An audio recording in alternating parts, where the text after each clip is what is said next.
Hey guys, this week's video is dedicated to all our brothers and sisters in the land of Israel.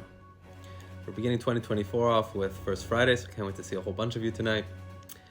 I wanted to share with you this week something that a friend of mine who's a Chabad rabbi down in Texas shared.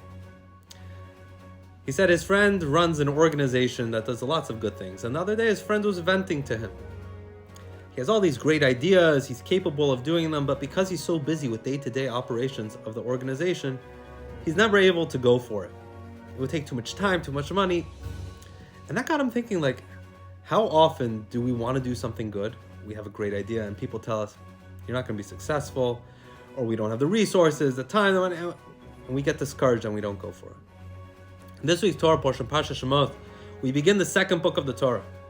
And we begin the story of the Jewish people in exile in Egypt and the slavery. And we have Pharaoh's decree of every Jewish baby boy has to be thrown into the Nile River. And the Jewish people despair. They want to throw in the towel. There's no point. What's the point? And little Miriam tells her father, no. The Jewish redeemer of the people is still yet to be born. Don't give up. And soon after Moses is born. And then they have to hide him for a couple months. But the soldiers are getting closer, so they put him in a basket and they put him in the Nile River. And Miriam's keeping an eye on him. And she sees Basya, the princess of Egypt, is bathing in the river. And the princess hears, Basya hears the baby crying. And in that moment, she had every reason not to even try and save this child. Number one, it would be going against Pharaoh's wishes. Her own father had decreed, she had a good idea of what a baby is doing in the Nile River.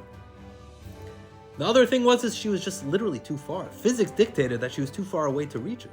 And yet she stretches out her hand. And the Torah tells us a miracle occurs and her hand keeps stretching till it reaches the basket. And in that way, Moshe is saved.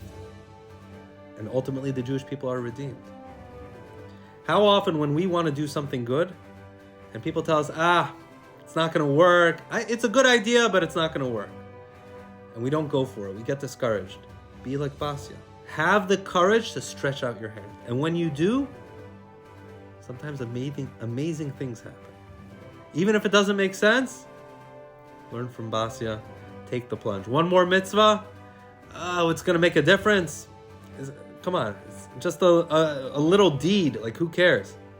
Maybe that's the one that ultimately brings the redemption. Shabbat Shalom.